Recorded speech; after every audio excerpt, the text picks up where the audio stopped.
Welcome, and thank you for joining us here today to talk about our native bees in Maryland. My name is Sarah Yashua, and I've been a Baltimore County Master Gardener since 2014. It was through the Master Gardener program that I learned how essential insects are as part of a healthy ecosystem. And I also discovered that many of our most beneficial bugs are in drastic decline.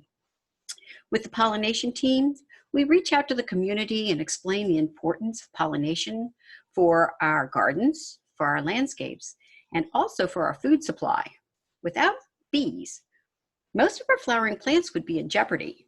This includes your nuts and berries, your fruits, and many of your vegetables.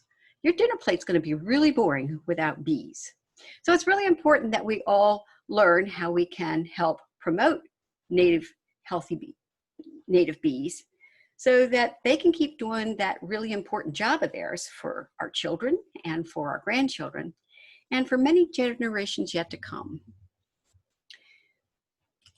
Those of you that may not be familiar with the Master Gardener program, it's a program under the University of Maryland Extension under the College of Agriculture and Natural Resources that takes that science-based knowledge about good sustainable gardening practices and makes it available to everyone in the community through various outreach programs. So if you're interested in learning more about Master Gardeners or any of the extension programs, then please visit our website. The things that we'll talk about today are who are native bees, where are they, why are they important? We'll touch briefly on the threats to their survival, and then we'll discuss those things that we can do to help promote healthy native bee populations. I think everybody knows about those European honeybees. They're always in the news. And they're hard-working, fascinating insects that are extremely important for our agriculture today. They were brought here as domesticated bees in colonial times. And they didn't cart bees clear across the ocean for pollination because there was plenty of bees here to do that. They were brought for their wax to make candles, since there was no electric, and for their honey as a food sweetener. And it's this domestication that makes them so incredibly important in our agriculture today. They'll live in a man-made structure. So you can put an entire colony of honeybees and put them in a box and put them on a truck and cart them clear across the country for a major crop at bloom time.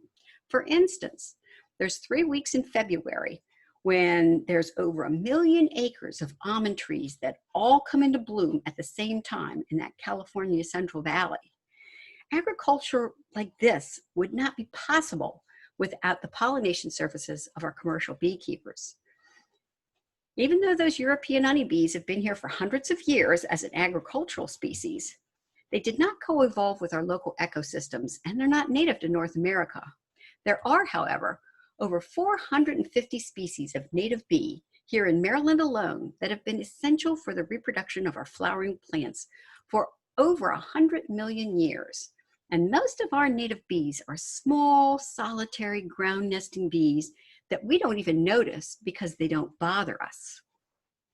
Everything that you've learned about those European honeybees, with our native bees, it's drastically different. There's no queen that lives for years and has tens of thousands of daughters tending and defending her nest. There's no waggle dance that can show all the bees where a good food source is, perhaps miles away. There's no honey, and there's no barbed stinger. Our native bees are really programmed for flight rather than fight. So you are very, very unlikely to get stung by a native bee. Now, 75% of our flowering plants today depend on animals to move their pollen, and that's almost exclusively insects. The pollinators visit the flowers for food.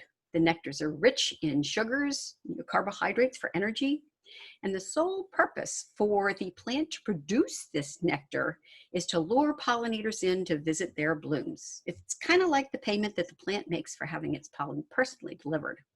The pollen is also very nutritious. It's packed with protein, it's got essential amino acids, it's got fats, and it's got carbs. And in the case of bees, it's perfect baby food too. We probably already know that pollination occurs when that grain of male pollen is transferred to the sticky female stigma on a flower in the same species. Now, if it's the same flower or the same plant, it's called self-pollination, and many plants have developed strategies against this. If that grain of pollen is delivered to a different plant in the same species, That's called cross-pollination, and it's this mixing of genes through cross-pollination that results in more vigorous plants that are able to adapt with changing conditions. And what we'll find today is how important bees are for providing that cross-pollination service. All these flowers are competing to draw the pollinators in to visit their blooms, and the different traits that they use, such as their size, their shape, their color, their scent, and even their time of bloom, are called pollinator syndromes. And these traits have evolved to attract a specific group of pollinators. If a particular insect is most attractive to my traits, then they're much more likely to visit another flower just like my flower. Now, this coevolution between the insects and the flowers has resulted in this incredible diversity of species in both our insects and our flowers. Changes in the flower triggered adaptations in the insects, and changes in the insects resulted in adaptations in the flowers. And a good example of that selective adaptation would be those deep red tubular blooms that we all know attract hummingbirds. But few insects can actually reach the nectar reward deep inside. Bees easily see colors in the blue and yellow end of the spectrum. So flowers that are bright white, yellow, blue, or purple are most attractive to them. They can't really see red well, it'll appear almost black, but they'll still be very attracted to the yellow disc flowers in the zinnia, or the stark white anthers in the poppy seen here. Or they may be attracted to a strong floral or sweet scent. Many of our flowers have adopted nectar guides, which are visual cues to guide the pollinator into the nectar reward. They can be a contrasting color, such as those that you see in the irises here, or they could be ultraviolet, which is clearly visible to a bee's vision. This black-eyed Susan, under a UV light, reveals those ultraviolet nectar guides leading down to the nectaries. Once a flower is fertilized, it stops producing nectar, and it may change color to signal to the pollinators there's no more food. For instance, this aster, mid-November last year, has this one small little clump of flowers that are still producing, and they're still a vibrant yellow color. Notice that all the other blooms have lost their vibrant color. And of course, those Hyleas bees are all over that. Bees are the best pollinators for several reasons, and one of those is because bees are hairy. That hair aids in transferring the pollen between the blooms. And the bees generate a positive charge when they fly, which attracts that negatively charged pollen, and it can stick all over the hairs on their body. Many of our bee species are flower constant, and what this means is that they will tend to visit a particular species of flower on any single foraging trip. Bumblebees are really good at this. Even though they're a generalist forager, when they're on a single trip, they'll tend to gather the resources off of the same species. Most female bees have areas of these specially branched hairs called a scopa that are specifically for collecting and transporting pollen. And they're usually on the hind legs. They can be called pollen brushes when they're on their hind legs like this. There is one family of bees that has their scopa hairs on the underside of her abdomen. And this is a leafcutter bee. And here's another one that's fully loaded. Bumblebees and honeybees have pollen baskets called corbiculae. And these are indentations in those hind legs that are surrounded by those bristly branched hairs. Now they moisten their pollen with nectar first before they pack it into those pollen baskets, and it really holds fast. The main reason why bees are the best pollinators of all is because female bees collect pollen to take back to their nest to feed their young. All bee larvae eat pollen, and most of our female bees are built to gather it, and it's this foraging activity to gather pollen that makes them the best pollinators of all. Most of our native bees are generalist foragers. They'll collect pollen and nectar almost any flower that's got good resources, but up to a quarter of them are specialists. And what that means is that they may only collect the pollen and nectar off of maybe a specific family of plants. Maybe they'll only collect off of a specific genus of plants. And some of them are so specific that they will only collect resources off of a specific species of plant. I have two examples of species-specific pollinators here. We have this little sweat bee, and she will only gather pollen and nectar off of evening primrose. This is Lasioglossum oenothera. And my personal favorite on the right is a little mining bee that is the Andrenia irrigenia, and she only forages on spring beauty wildflowers. Now, specialists are really advantageous for the plant, but there's added risk to the strategy, because if you lose either the plant or the bee, you're very likely to lose both. Bees will live anywhere where there are flowers offering pollen and nectar. And our native bees range in size from this tiny perdita at about 1/8 of an inch up to a large carpenter bee, which is about 1 inch in length. And how far they'll travel for forage depends on the size of the bee. Like this large carpenter bee will forage for up to 1 mile for good pollen and nectar sources, whereas that tiny perdita's only going to travel a couple of 100 feet. Like maybe only across your backyard. The males don't sting, they don't have the equipment, and most female bees won't sting except as an absolute last resort. And no bees or wasps sting on flowers because they don't defend the flowers. And yes, it's just the girls that do all the work. Bees are complete insects that go through 4 stages in life. They're the egg, the larva, the pupa, and the adult. And the adult bees in the current generation don't typically come into contact with the next generation. The only parental care that that developing bee gets are the provisions in the brood cell. Now, the point at which the bee will overwinter depends on the species, but most of them are going to remain in their brood cell in their natal nest. Some of them will emerge, late season females will mate and then burrow under the ground. Most of them are going to remain in their natal nest. The female provisions a brood cell with a mixture of pollen and nectar that's called bee bread, onto which she deposits a single egg before sealing the cell and then moving on to supply the next one. Bumblebees are a little unique in that they may have multiple eggs in their wax honey pots. 1 to 5 days after that egg is laid, the eggshell is going to dissolve and the small grub-like larva is going to emerge. All the bee's growth occurs in this stage. As that larva expands, eating the bee bread, it's going to molt out of its exoskeleton 4 or 5 times. After that last molt, the larva is going to spin a cocoon around itself and prepare to go through metamorphosis into an adult. This is called their pupa stage. And those that don't spin a cocoon depend on the cell lining that the mother puts in the brood cells to protect it.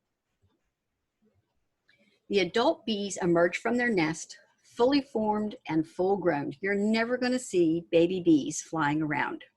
Like on the zinnia, may look like a mama and baby bumblebee. However, they're both full grown adult bumblebees. Might be 2 different species that have similar markings but different sizes. Or it could be a queen bumblebee and an adult daughter. However, you don't typically see the queens out foraging once she has daughters to do that work for her.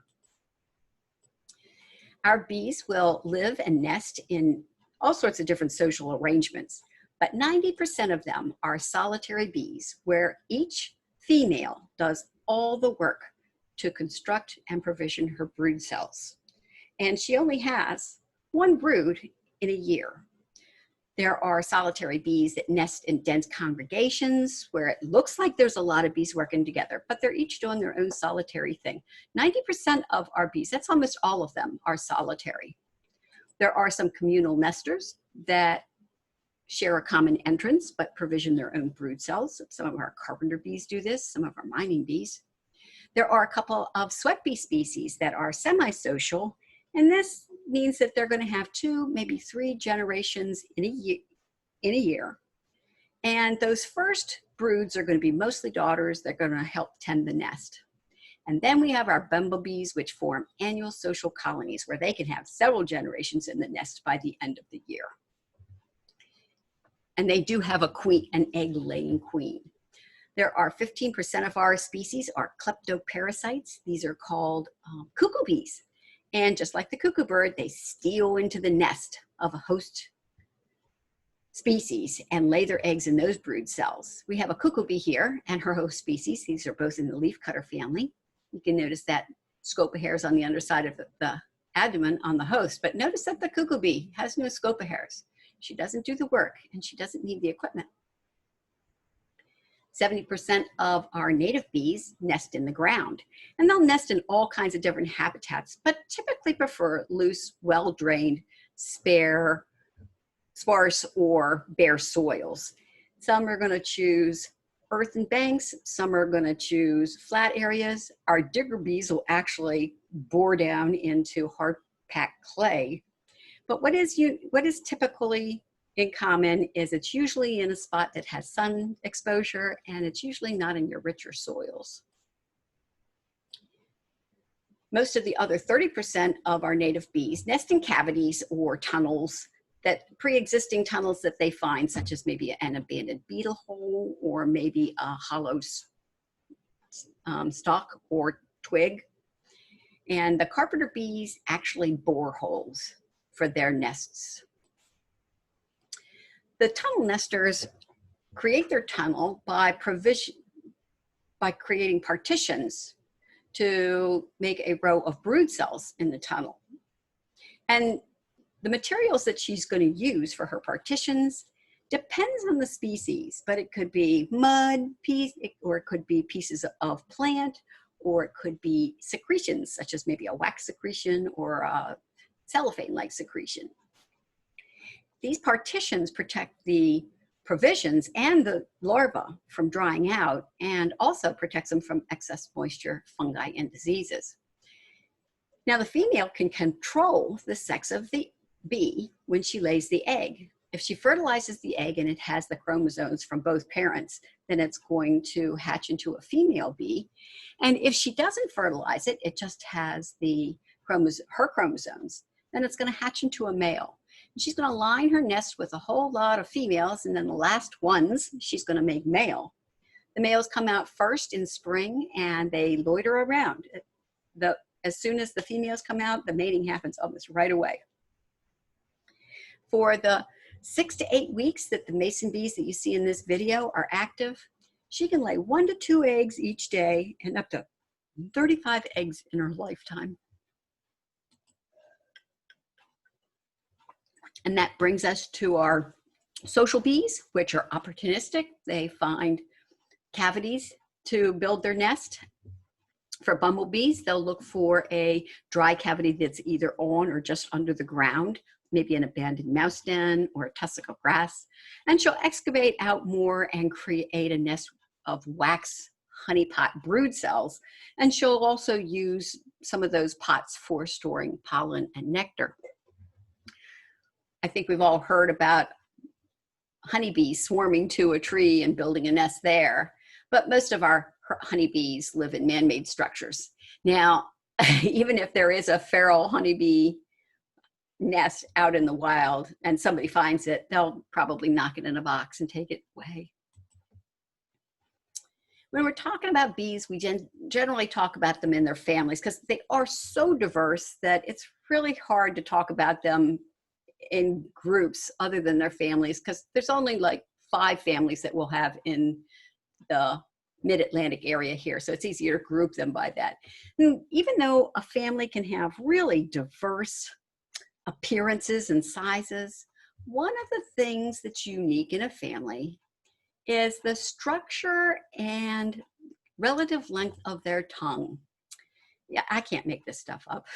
Well, the tongue's really important for a bee because it determines what kind of flowers that insect may have access to. And believe it or not, this little sweat bee has a short tongue. Like I say, we'll have the bees listed in the first 5 families listed here in the mid-Atlantic area, and we're going to use common names when they have one. Here are examples of each one of those families. We've got sweat bees, which are in the Halictidae family. We've got mining bees, which are in the Andrenidae family. The polyester bees are in the Caletidae family. And the bees in the Megachilidae family, we typically call leafcutter bees. And finally, we have this Apidae family, which doesn't really have a common name, but that's probably because so many of the genera within this family do have common names. This is where you're going to have your bumblebees, your carpenter bees, your honeybees, your digger bees, and your squash bees are all in that family. Now, we're going to look at 1 or 2 examples of each of these families just a little closer, just so you can see how diverse and fascinating they are. I think we're all familiar with bumblebees. There's like 14 species here in Maryland, and even though they're different sizes and colors, they all have a very rotund shape, and they make this buzzing sound when they fly. They will fly from early spring through late fall, even in cool, drizzly weather. They're generalist foragers that will pretty much forage for any good resources out there. They form those annual social colonies that have a queen in several generations. The daughters all help tend the nest. And the only bees that survive the winter are those late season females come out, they mate, and then they burrow in the ground. They're the only ones that survive the winter.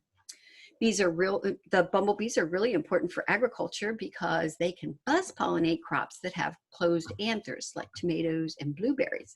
And they do this by disengaging their wings from their flight muscles and vibrating, and it knocks that pollen loose. Bumblebees are raised commercially and distributed to greenhouse for pollination. And that's mostly going to be your tomatoes and your strawberries.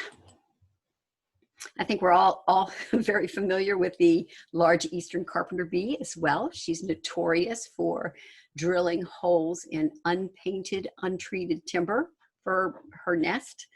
And yeah, I know that everybody's going to say that she'll pick painted or stained woods, but she'll always choose that untreated and unpainted timber first if it's available. They're our largest native bee, look like a bumblebee, but she has that shiny, almost hairless abdomen. They're important for so many crops like the passion fruit, the blackberries, and the peppers. And here we've got one caught in the act of being a nectar thief, where it's chewing a hole in the side of the flower to get to the nectar reward without rubbing on any of the pollen. Now, males will do this frequently because they're not foraging, they're just looking for a quick energy fix. The Ceratina genus are small carpenter bees. They're about the size of a grain of rice. They're really small. And she lacks the jaw strength to actually chew wood. So she nests instead in those pithy stems, perennial stems.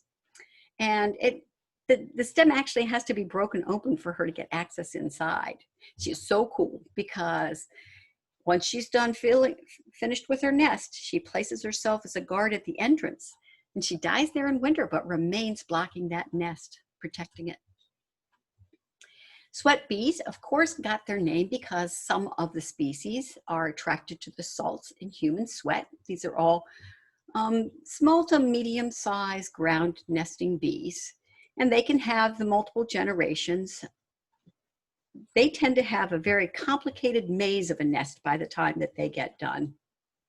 They have very short tongues, so they're going to mostly forage on flowers that have open, easy access to the pollen and nectar resources.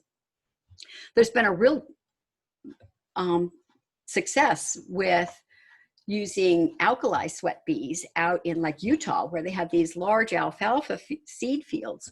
But it's not a good environment for the honeybees or the mason bees. But all they have to do is create this salt flat border around the field, and these alkali bees really come into dense congregations and do a great job at pollinating those alfalfa seed fields. Now, even though we have sweat bees worldwide, the little green sweat bees, there's 4 genera of them. They're only found in the New World. And they're not really attracted to human sweat either, but they're usually this beautiful green, emerald green metallic color. But you can also find them in blue, teal, and even brass colored. Mining bees are tiny to medium-sized bees that nest in the ground, and they'll nest in all kinds of habitats. Usually they're going to prefer loose, well-drained, sparse soil, but they'll even nest in lawns. Don't worry, their stinger is so weak that it will not penetrate human skin. You can usually tell the mining bee because she wears her scopa hairs high up on her hind legs and even onto her thorax. The mining bees, most of the specialist bees that we have here in Maryland are in this mining bee family. And they have a very short tongue, so they can't get in those deep tubular blooms, but they're also able to buzz pollinate crops like our bumblebees. So they're important for blueberries and tomatoes. They're also important for asparagus and clover and a lot of specialists on sunflowers. They build their nest, usually it's a tunnel straight down, and then they'll have brood cells radiating around that central shaft. And she uses an oily secretion to line her burrow and her brood cells, which penetrates into the soil and helps stabilize it. Our smallest bees are in the Perdita genus. There's over 500 species of this Perditas, but we only have about a dozen that are here.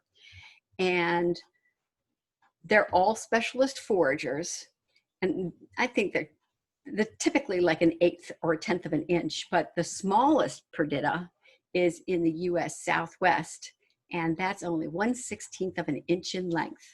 And you only find Perditas in North and Central America. That brings us to our leafcutter bees. The bees in the Megachilidae family are unique in that they have their scopa hairs on the underside of her abdomen, and she collects pollen dry. And all the other bees use secretions, like wax secretions or cellophane-like secretions to line their nest, whereas the bees in this family all use foreign materials. And their common name will give you a clue as to what kind of building materials she's going to use. The mason bees will use mud. The carder bees will use wool-like plant fibers. The resin bees will use plant resins. And of course, the leaf cutter bees use pieces of leaf. And you can see this leaf cutter, frequently they've got their abdomen tilted up to keep that dry pollen from rubbing off. Most of our leaf cutters are generalist foragers, but some will specialize on aster and pea family plants. You can see this leaf cutter in the video really working to get that pollen rubbed off on her abdomen on that very complicated sweet pea flower.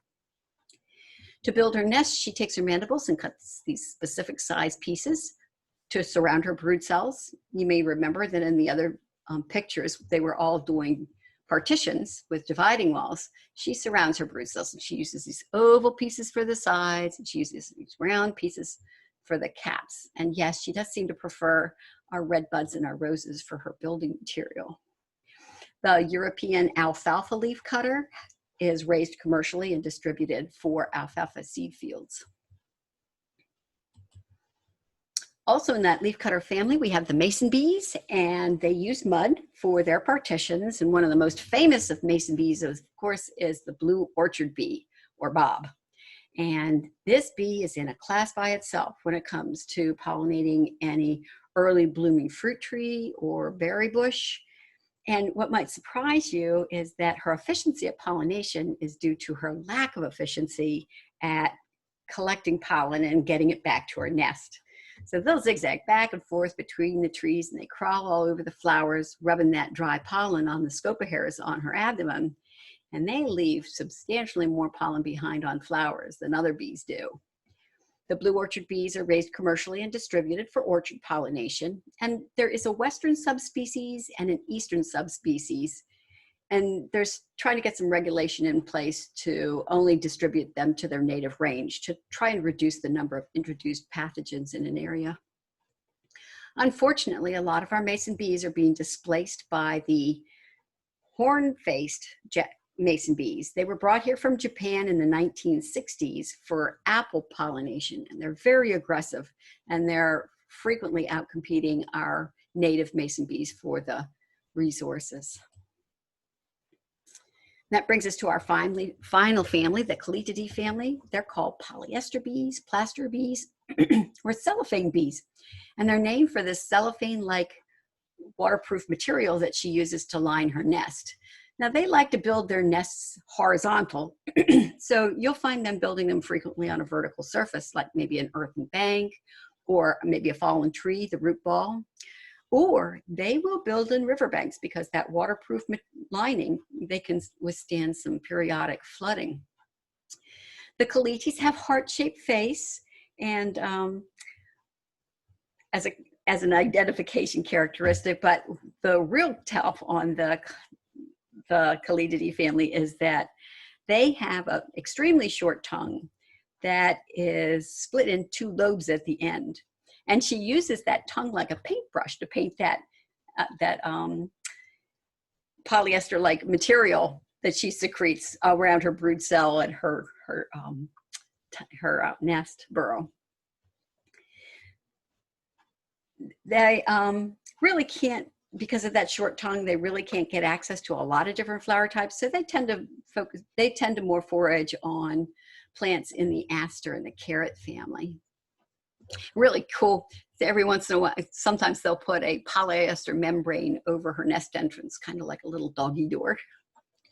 And finally, the Helias genus is also in this family. They are called mast bees. You can see this picture from Sam Drogi's team that you can really understand why they'd be called mast, because they're little black bees that have striking yellow or white markings on them.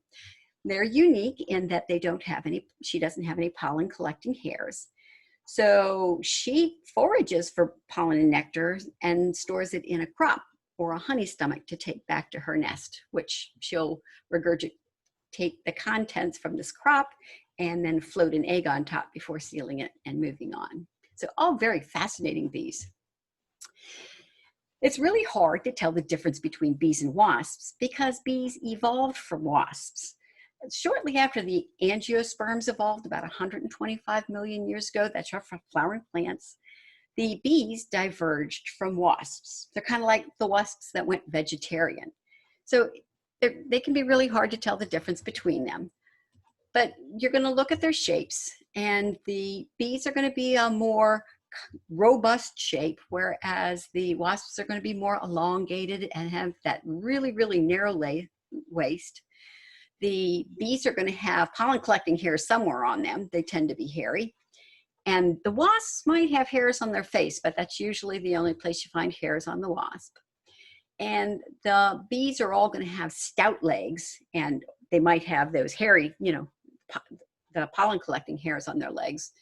Whereas the wasps are all going to have these spindly, hairless legs. Now, they may have barbs on them for capturing their prey, but they're not going to have hairs on them. They're going to be these long, spindly, hairless type legs. Now, unlike your paper wasps and your yellow jackets and your hornets, all the bees that you see here all the wasps you see here are solitary wasps that are very, very unlikely to sting you. In fact, you really want to see like this blue-winged wasp in your yard, because she's going to burrow in your lawn and lay an egg on a Japanese beetle grub if you're unfortunate enough to have them munching on your grass roots. But all of these are beneficial wasps that do not sting, unless really a last resort. Now, for the bad news, like all wildlife, the bee populations are in drastic decline. And there's several well-known reasons for the decline in bees. The biggest risk of all for bees is habitat loss and fragmentation. With our expanding commercial, our expanding suburban lawns and agriculture, all of their native habitat is diminishing. Even in these rural areas where you'd think that they would thrive, the large fields with our large-scale agriculture are too big for most of the bees to cross to reach forage from their nest. Of course, pesticides are a real problem. It can kill the bees either directly, it can kill them over time from prolonged exposure. It can affect their development in their nest, or it could kill all the flowers that they need to survive. In the case of bees, the toxin is frequently transferred back to the developing bees in the nest on that collected pollen. The mass rearing of bees for commercial distribution has led to the introduction of countless alien viruses and other diseases and mites, such as and other parasites. And some of our non-native insects that have been introduced, either intentionally or by accident, frequently outcompete our native bees for those diminishing resources. An example of this is a European honeybee hive. It takes a good acre of all season long good flowering resources for that hive to thrive. And they're aggressive and will outcompete our native bees for what resources are available. As if all that isn't enough, climate change can break that synchronous relation between our specialist bees, whose timing is based on warmth, and their host plant that's responding to timing based on sunlight. So it's a challenging life indeed for our bees. The good news is it's really easy to help our bees, and we do that by creating habitat in the form of food, water, shelter, and a space to nest. And you cut down on your pesticide use. That's really all you need to do. So we're going to talk a little bit more about each of these so that maybe we have ideas on best ways to create that habitat for our native bees. As far as a site selection for a pollinator garden, don't call it a bee garden. It really does upset some people, but call it a pollinator garden because the resources are the same. You want to have it in a mostly open area, and it needs to have full sun at least part of the day. The goal here is to have forage and nesting opportunities in the same area so that they don't have to spend all their energy getting back and forth between the two. You want to provide good pollen and nectar sources in a variety of trees, shrubs, perennials, annuals, flowers, and herbs and mints. Sorry about that.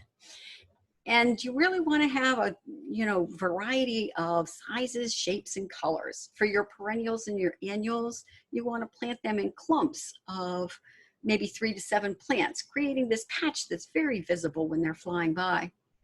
You want to make sure that you have blooming resources from early spring through late fall. And if those good forage plants just happen to be a weed, then consider letting it finish blooming before you cut it back or take it out. Native plants really do have the best resources for native pollinators due to coevolution. And our native bees have a strong preference for the pollens on native plants. Of course, native plants have a lot of other advantages for us. They're less likely to require extra watering. They're less likely to require more fertilizer. They're less likely to need pesticides. They're not going to become invasive. Yes, we have some thugs out there that can be pretty aggressive, but technically they're not invasive.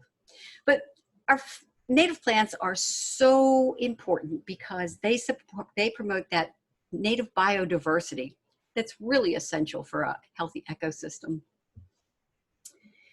Many of the native cultivars don't have the same resources as our native straight species. I have an abundance of these Heuchera americana, they're coral bells.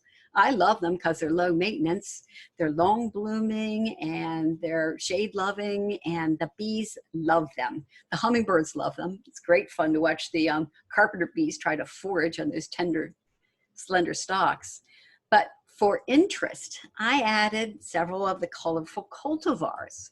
And I can tell you who's not interested in them. I really don't get pollinators on those like I do on the straight species. So stick with straight species when you can. You could do a water source in the form of a shallow dish that you just keep moist with. You have plenty of pebbles or stones for perches. And if you're worried about mosquito larvae, just change out the water every 2 to 3 days. Now, if you could do a little muddy puddle in springtime, that would be an excellent building material for your mason bees.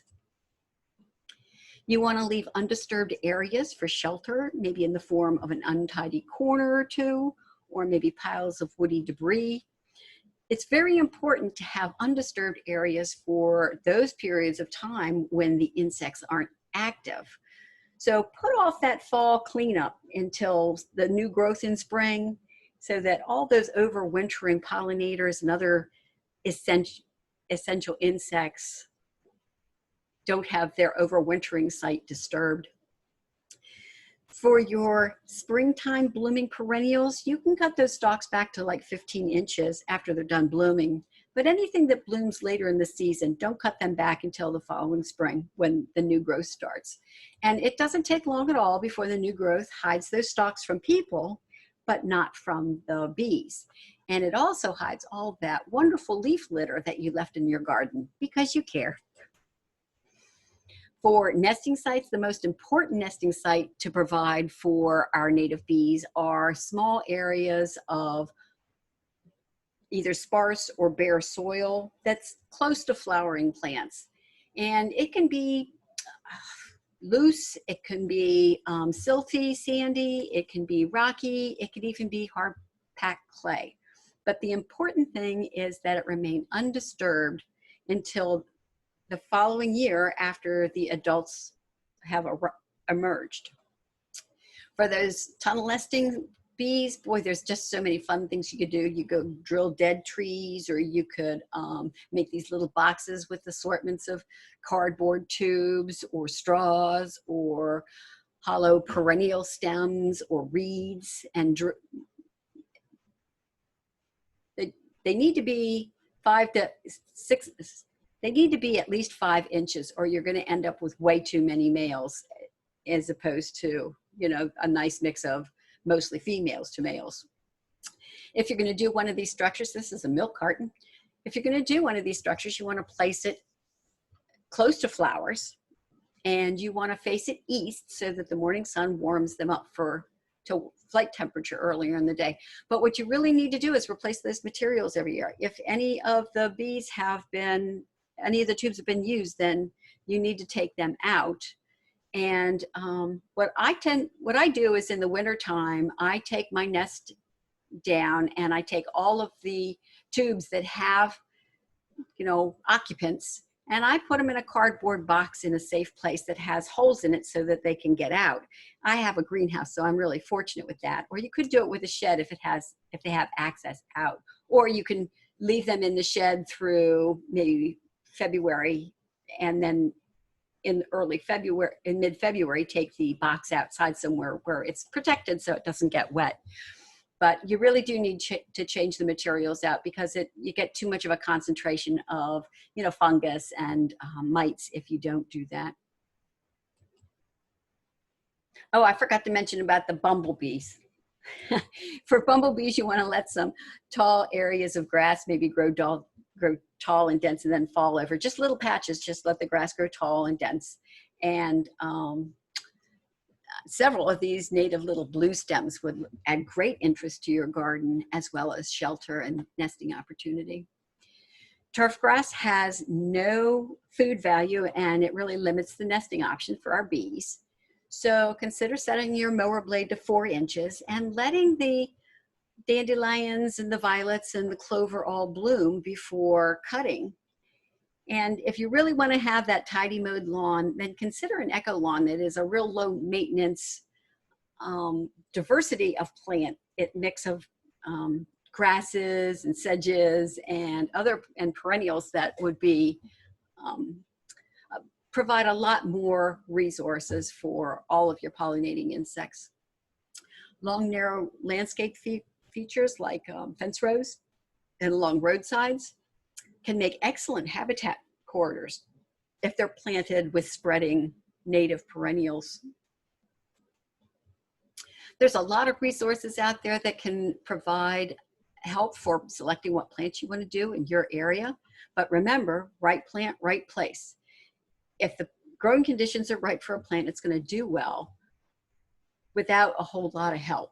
You want to go with the straight species, stay away from those fancy cultivars, especially the ones with the double blooms, because it's almost always at the expense of pollinator resources that they get those structures.